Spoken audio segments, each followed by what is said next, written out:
Welcome to the Eye on Annapolis Local Business Spotlight. There are thousands of locally owned businesses in the area, some small and some large. Some you may know and others you don't. But one thing they all have in common is a great story, and we want to share it with you. Join us every Saturday as we talk to the founders, the owners, and the managers of local businesses you have come to know and love, and those you will come to know and love.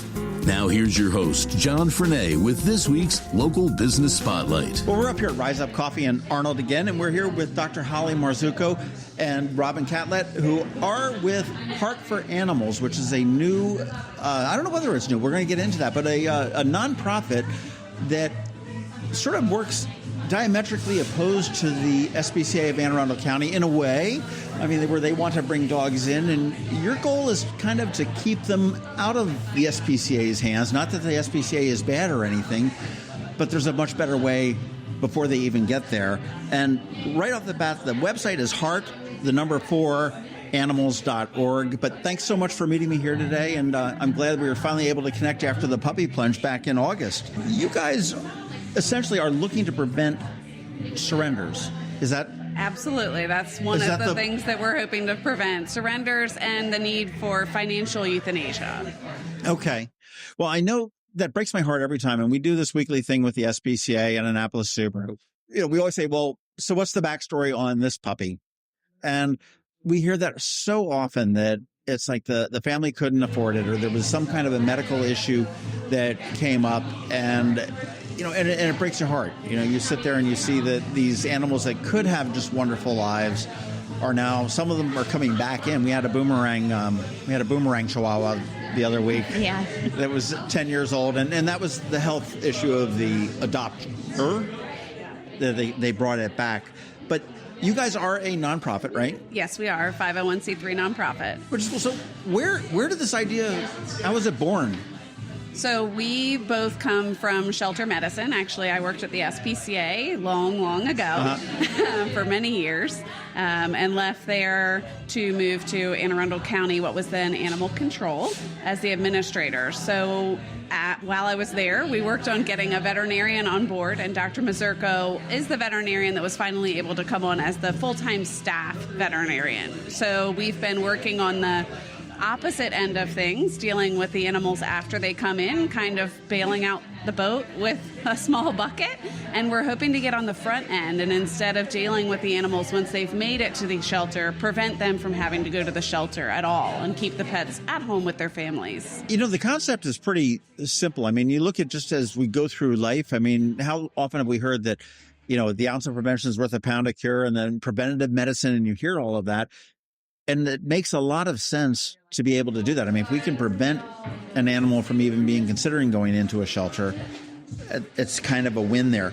That's how the idea born. I mean, how long ago did this organization evolve? When did it come into play? So I left Animal Services now for Anne Arundel County in May of last year. And by August, we were working on getting things up and moving, at least the concept, and working on getting our board members and our bylaws and corporation and our 501c3 status so that we could start fundraising and start making a difference. You didn't let any moss grow between the toes there, did you? You jumped right out and into it. I think it's something that we both have always wanted to be able to help more. When we were at the shelter, we worked on creating programs to help more. We had gotten grant funding from the state to do free spay and neuter for low-income individuals. So it was a way to expand our abilities of what we could do to help in the community. How do you work to that? Obviously, Dr. Holly is the veterinarian of the table here today. Yeah. Hopefully she's not a chiropractor, but you know, no, she does work on animals. I have my BMD. Promise. I mean, so you're offering, if somebody turns in an animal because they can't afford a vet bill. That's something where you guys jump into, or what are the services? So we're working on getting up and running. We don't have our clinic license yet. So we are purchasing the things that we need to get the Maryland State Clinic license. But in the meantime, we've done at least one free vaccination clinic so far. And as opposed to being a funding source for people once they go to the vet and have the bill, our hope is that they can reach out to us when they need the care, and then we can provide that care at either no cost or reduced cost. One of the funds that we have is our Dollars for Collars fund, so people can donate when people can't pay at all. But our services aim to be affordable for people in the community. We also plan to have payment plans for people, because oftentimes it isn't that people don't want to pay, it's that paying a large upfront bill is impossible, as opposed to being able to move that over time. For those that don't know, I mean, owning an animal is a lot more than a bag of Friskies and fresh water. If you ever have any kind of an emergency situation, I'm looking at you, golden retrievers that love to eat socks. That you know darn right well what the cost is involved with that. So, I mean, this is wonderful. So, I mean, you're ultimately going to be able to perform procedures. Absolutely. At low cost or no cost, depending on what the situation is. You're able to, through a fund, be able to help people offset other vet costs? Or are you going to try to keep that all in-house? We're going to try to keep it all in-house. Do you have a house? So what we have is a mobile unit. It's a 26-foot long veterinary mobile unit. Has a surgery suite in the back. We purchased it in August. Flew out to Texas and drove it home. Once again, not letting too much moss grow in between. Yeah. Well, and I will say that the mobile pet vets, and I know that, Dr. Began is on your board, and she, we did a podcast with her, and I mean, it's just such, for a pet and a pet owner, it's such a cool thing to have have it done there, for routine care and stuff like that. Because I know as soon as I put my cat into the crate, she's like, oh, hell, here it goes. I'm getting poked. I'm getting prodded. They're going to do things I don't like. They're going to pull my mouth open and jiggle my teeth and, everything that we don't like. So that's wonderful. So you've got a mobile surgery suite. A mobile surgery suite / clinic. And we're working to partner with areas in the community where there'll be a safe place for us to park that is within either walking distance or reasonable distance for pet owners in communities that need help. So, for example, our first free vaccination clinic, we set that up at the Eastport Democratic Club. And it's within walking distance of some areas in Eastport and within Annapolis where people are struggling and people are depending on public housing or other things to help them get around and make sure that they have what they need to keep going. And I guess that could be set up really nice and easy. I mean, as far as the vaccination clinic, I mean, that's just sort of a cafeteria line. It's like, come in, boop, boop, give me your hip, and move it right on. You talk about surgery and surgical procedures. I mean, I know that, spaying and neutering is a fairly simple thing, but I mean, are you looking to get into larger type of issues? I mean, would you do an ACL repair? So you had brought up kind of like the emergency side of stuff. And my background actually started in emergency care. So that's what I did after I finished my internship after vet school. And so I did ER for 3-4 years. And while I was there, I saw a ton of owners that couldn't afford the foreign body surgery or couldn't afford, the mass removal or whatever the case may be. Or then when I went to general practice, it was like dentals that people were really struggling with. And so part of me always wanted to get back to, helping in those situations. And so that's how I got into the shelter side. And then once we transitioned from that, we were like, how are we going to help solve this? And so that's where I was like, well, I have this ER background, I have this GP background, I have this shelter background. Why don't we just take it all, combine it, make affordable services for people so that way we can help alleviate some of those urgent or emergent situations. So while ACLs are not on my to-do list, because orthopedic surgery is I get that's a little whole special, other ball of wax. But if my golden retriever, like an idiot, eats a sock, Yeah, then I can totally take care of that. That is definitely something that we are capable of doing. Mass removals, cystotomies if your pet has bladder stones.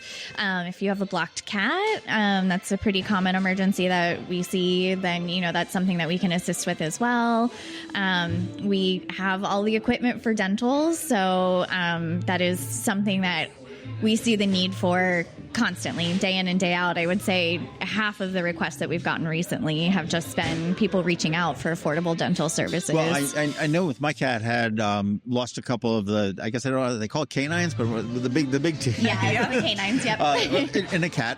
But, and I know that we were looking to have, the cleaning and some different things, but we talked to a couple of standard vets, and it was just crazy expensive for me. And then we ultimately went to some clinic. There was a clinic out in Laurel. Yep, Spain now probably. That was recommended to me, but it was like a 9-month wait just to get in. Yeah, correct. And it was just, I was amazed. And I mean, I grew up in a time, when the vet looks at me and says, "Oh, when was the last time you had your cat's teeth cleaned?" I just sort of snickered. Yeah. Yeah. And I'm sure that Dr. Holly, you get that as well. Well, I was going to say, I think recommendations are constantly evolving, right? And the care that we are recommending is becoming, as you were talking about earlier, more and more preventative. So a lot of the dentals that are being recommended are, instead of waiting until the teeth are so bad that we're pulling almost all of them, we're now saying, hey, why don't we try to get ahead of this? Let's do some dental work beforehand, so that way maybe we can prevent some of these extractions down the road. And I think the other thing that I just want to touch on that we haven't really brought up specifically, but you were just talking about the cost of things, right? I just want to stress to people that the cost of veterinary care for everyone is going up. We are so lucky and so thankful that we have donors that are willing to kind of help us get on this journey. And they've really kind of made it so that we can provide these affordable services. But, the local veterinarians in the area, they're providing services at a reasonable rate. It's just, it's the cost of it, I get that. I mean, if I'm looking from a 1960 lens, yes, it's totally different than, and I mean, you've got insurance, you've got, you've got a mobile vet, suite to pay for. You've got, everything else that goes along with it. And I mean, hey, I can't go into, Freshfields down here and get a burger for the price of what I did, 20 years ago. So, and I didn't mean to say that they were, gouging or anything like that, but it's just so expensive. And you look at that when you go into the hospital. I mean, I saw my mother's birth bill. I mean, it was like $3,200, and she was in there for a week and a half, and she came home with me. Yeah. Now I don't think you can get a Band-Aid for under $3,200 in the No. I don't even remember what the bill was, but recently my husband went into the hospital for a broken finger. It was an X-ray and a bandage, and it was quite hefty. Yeah. And, and unfortunately, it's the cost of care. And as Dr. Holly was saying, we're really lucky to have supporters that are helping us do this and make it affordable. Well, what types of animals are we looking at? Okay. I know that the SPCA does, predominantly dogs and cats. They do have smalls. They've got the guinea pigs and the rabbits and stuff like that. Every now and then they get something strange, and they, we'll send it off. But I mean, are you pretty much domestic, the dogs and cats? Yeah, so we will predominantly be working with cats and dogs. That being said, I do think somewhere on the horizon, we'll probably work with rabbits. Robin has this amazing knack for... We'll kindly call it encouraging people to go outside of their little boundaries that they've made for themselves.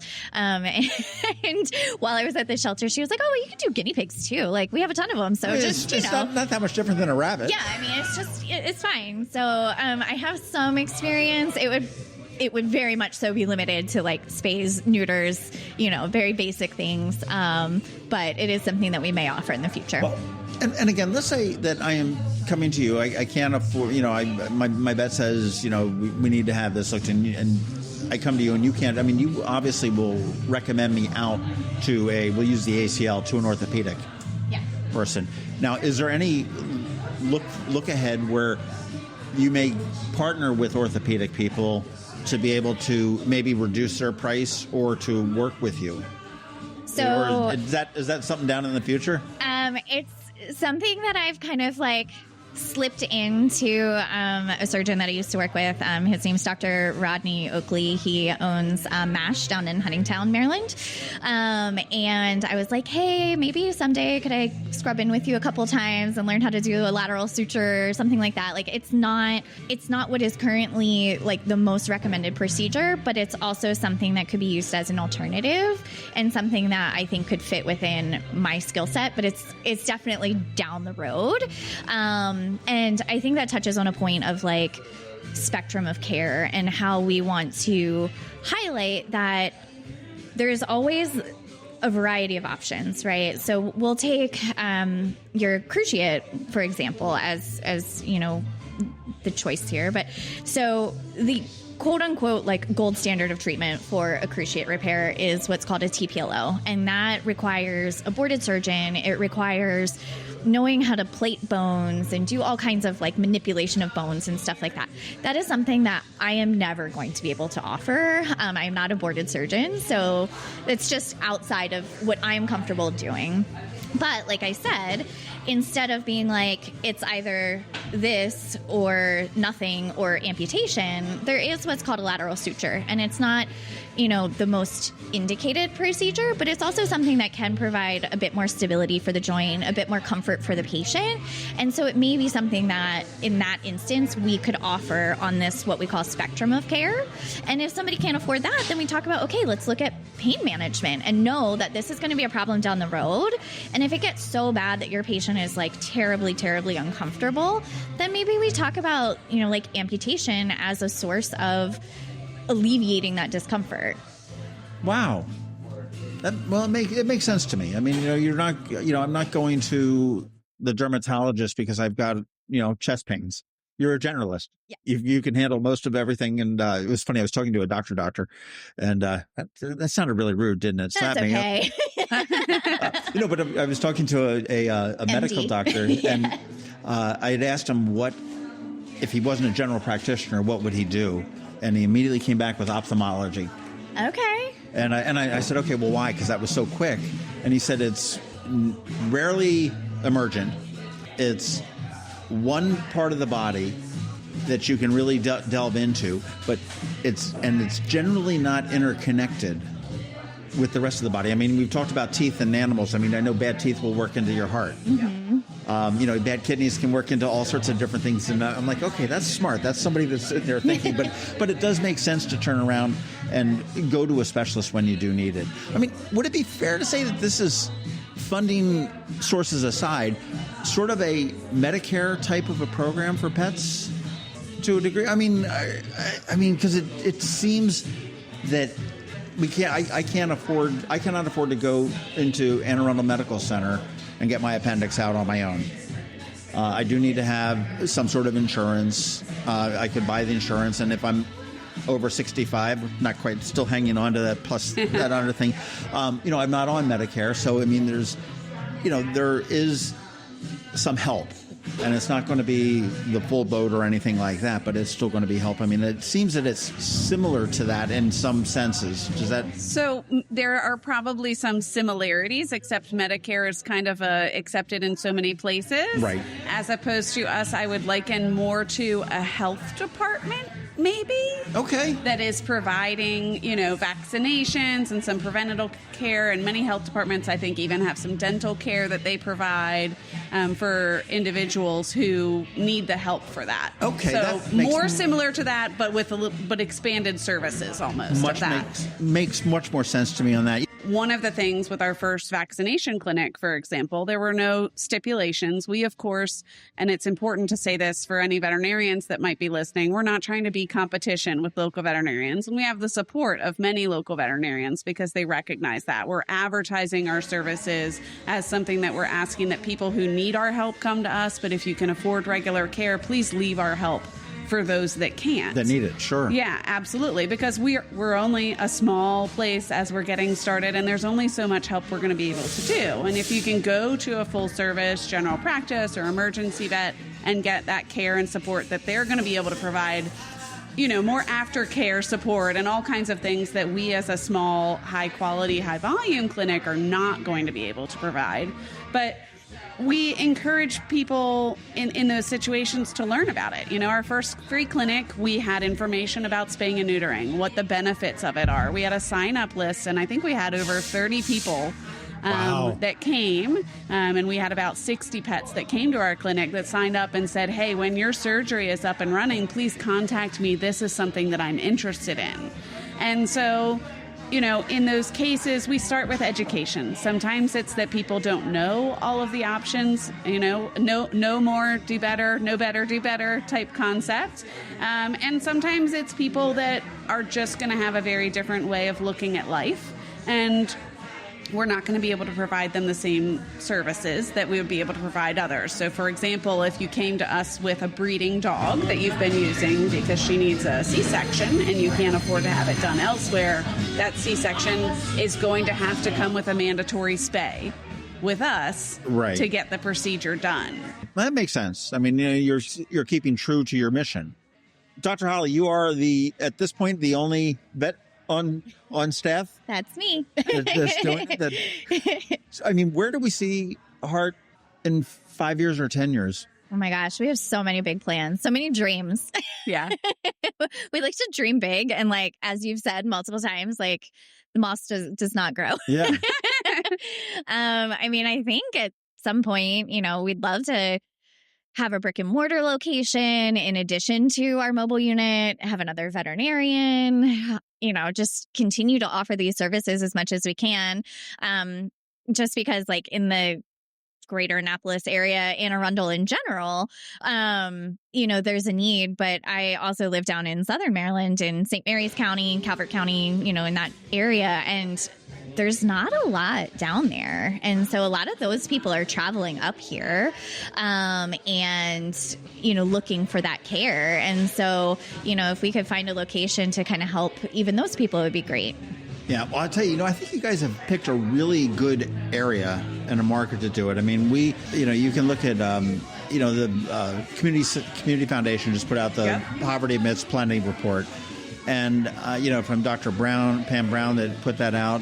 And we do have so much wealth in here. And I have read so many articles about how fanatic people can be on their animals. I mean, you look at, I'll buy, you know, that $50 collar because it looks nice, and then I'll buy another one for Wednesday. You know, and, you know, there is a lot of wealth here. There's a lot of people that have pets, that have animals, that realize what an animal brings to your life and to your family. And would be willing to, you know, are out to support something like this to make it so much better for those that, you know, are struggling at some point in time for another. I mean, I think it's you know, a perfect market to do it. And, you know, with the mobile unit, to be able to bring it to areas that don't. I mean, you know, there are some, you know, lower income areas down in South County that, you know, just can't get up here. Public transit is better, but not, you know, not nearly what it was. And I don't know whether pets can go on public transit or not. I'm not sure whether. I think in New York they have to be on a bag to be on the subway, right? Yeah. I don't know all the rules. I think I did see a picture of a guy with like a Great Dane in a on the ground through the bag and go, oh yeah, it's in a bag. So I don't know all the rules of public transportation, but again, that's one of the reasons that we want to be able to do this. We were speaking with Councilwoman Hummer about potentially going and partnering in Severn to potentially provide some services. And you're right, Anne Arundel County is such an incredibly diverse area that you can be in an incredibly wealthy part of the county right next to an part of the county that really needs help. And we're thankful that we've got some great supporters, but we're always looking for more that'll help us accomplish that mission and realize that they love their pets like family, and so do other people, but other people don't have the same privileges.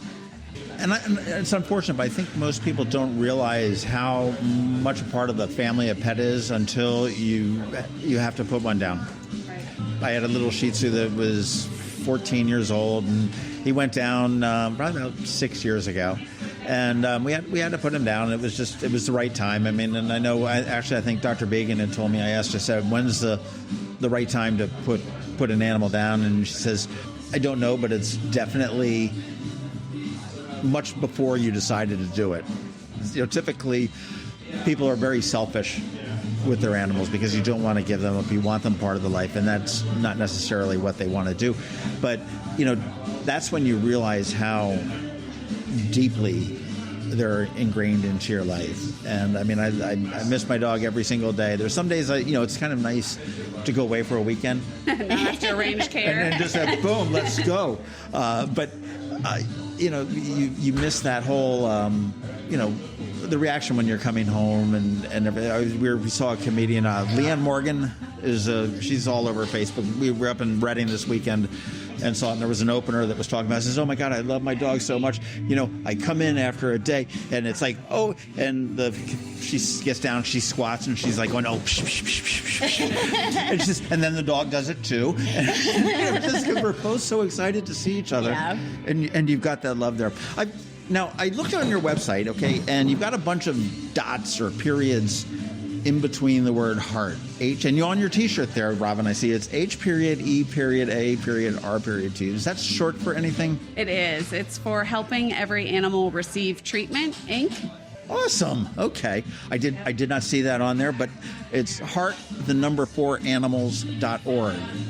And as a nonprofit, the easy way to support you guys is to cut a check, go to the website, again, heart4animals.org, and you can make a contribution, presumably, on the website. Absolutely.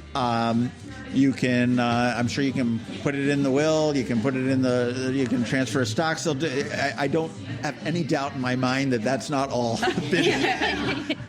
been completely handled here at this point. As you are growing, I mean, what are you looking for other help other than monetary? I mean, you're looking for volunteers. I mean, obviously spread the word. Let people know that this is here, that it exists. But do you look for volunteers to come to, different things? I know we met at the puppy plunge. Yep, and we had volunteers there with us. So we are looking for volunteers to do different things. So as a reasonably new nonprofit, there's lots of things to be done. So we're looking for volunteers to help with a spectrum. That may be making phone calls from home to help support things, making contact. That may be coming to our clinics and helping be a check-in person or helping monitor with recovery. We're also looking for community partners that have a big enough parking lot where we'll be able to park and set up for a day that's in an area where we think we'll be able to really help people. How on your clinics? Okay, I know that I can come in and I can get a rabies shot or whatnot, and that there's no cost to that. Depends. Okay. The first ones that we've done have been free. One of the things that we're doing right now is building that community relationship and helping people understand that we really are here to support, and we're really here that they can trust us to provide care. Because for a lot of people that may not have the financial means to go to a general practitioner, they may also be a little bit concerned about coming up to a big white van with the sketchy van in the parking lot behind the giant. Exactly. And so we want to build those relationships and make sure that the community feels comfortable with us. But we will be charging for services. We're just hoping to make those affordable. But if people can't afford those, then those are conversations that we'll have with those individuals to see what plan works the best for them to help keep their pet current on vaccines and getting whatever care it is. And I've got to say that a vaccine is a vaccine no matter where you get it, if you will. I mean, and you've got certainly some convenience. If I can walk my dog down to here to get an updated shot, to be able to do it, and I'm probably more apt to pay for that, and then maybe put a little extra in the check if you take checks. I don't know whether it's checks are acceptable. Absolutely, to be able to do that. So that's and then I'm sure you've got lots of office stuff that you could do, like designing flyers and all that kind of stuff. So you just think about what it takes to run a business, and there's probably an opportunity for somebody that wants to volunteer. It's a way to get involved with animals, which is really very rewarding. I mean, when I do with the SPCA, I get in there and it's like, every week it's like, and they're like, we're going to wear you down. Before we're done this, you're going to have a Subaru and a dog. There you go. And it's so far been resistant. The Subarus have, I think, a great cargo area. They have lots of different models where they have it set up for you to have a great cargo area for your pets to keep things awesome cleaner. Awesome cars for pet owners. What do we need to know that we didn't talk about? So we need to make sure that everybody knows that we're not fully set up and operational yet. Since we became public and came out kind of as to what we are doing, we've been receiving a lot of calls for help. And one of the things that we want to encourage those that may need help to do is contact us earlier in their situation rather than later. Don't wait until it gets to be a life or death emergent thing. Try and contact us beforehand when you know something's wrong. Because as you said before, an ounce of prevention. Well, that works for people in cars too. Yeah. The earlier you address the problem, the better chance we have of being able to help. And so, we're working on that. We're referring to places that are already in existence. If we can't help someone right now, we're trying to share with places that are. But unfortunately, for a lot of people, that means a drive, like you found out with dentals, or it can mean a long wait list. And so that's why really addressing those problems early on is a huge way to help your pet. Well, Heart for Animals is really positioned pretty well to be able to offer, to use as that resource. I mean, with the connections that you've got from, your time with animal control when you worked with the SPCA, and, Dr. Holly, with you and your experience that, from coming from med school and the emergent care and the, everything else that you've done. I mean, you sort of know, if you can't do it. And I love somebody that, if I can't do it, I know a guy. I know where to send you, which I think really makes a lot of sense for any kind of a pet owner. Yeah. Robin Catletyt, and you are the founder and chairman of the or president of the board of founder and directors. President of the board. Yep. And Dr. Holly Mazzurco, you are the clinical director. Is that medical director? Medical director is the. Yep. Is and the she's final. also a founder. Yep. And we have a certified veterinary technician also that's going to be helping us. Those are rare. I feel like a jewel to have. And we had met at the SPCA when we worked there long ago together. So. Awesome. Well, I'm glad you did meet. I'm glad you did start Heart for Animals. Heartforanimals.org is where you want to go to check it out. If you know somebody that may have a need, get in touch with them. If you are looking to support this organization that's really going to support people. And I mean, think about what you can do if you can make a donation to be able to have an animal remain in the home where they are comfortable, where they're loved, where they're cared for, where it's reciprocal, as opposed to having a family make a horrible decision to have to, turn in an animal. Yeah, or even worse, have to let the pet go. You talked about earlier the different costs of, say, your dog eating a sock. And unfortunately, right now, happening all over, there are people that are being faced with this decision of, there's a way to fix this. This is an acute issue. This is not a chronic issue. It's something's got to be fixed right now. And they just can't afford that emergency surgery. And that makes a tough spot for both them as well as the veterinary clinics that they go to. All the veterinarians and the staff at those clinics, they want to help, but unlike us, they weren't as lucky yet to have sponsors that have helped them get up and running and can help keep those costs low. So there's only so much that they can do, and they want to be able to help, but unfortunately at times they're being faced with offering people, well, this is the surgery your pet needs, and if you can't afford this surgery, the only other options are either surrendering it to somewhere that can, or humanely euthanizing a pet for something that could be treated. And it's an awful spot for everyone to be in. The pet owners, think about having to make that decision for a young pet, a 2 or 3 year old pet. You know how much it broke your heart to let go of a pet that made it and lived a long life, imagining having to make that decision for a young pet, especially if you're a family and you're going to have to be explaining this to your young children. I mean, if there's a way to help an animal stay where they are, both from the animal's point of view as well as the human's point of view,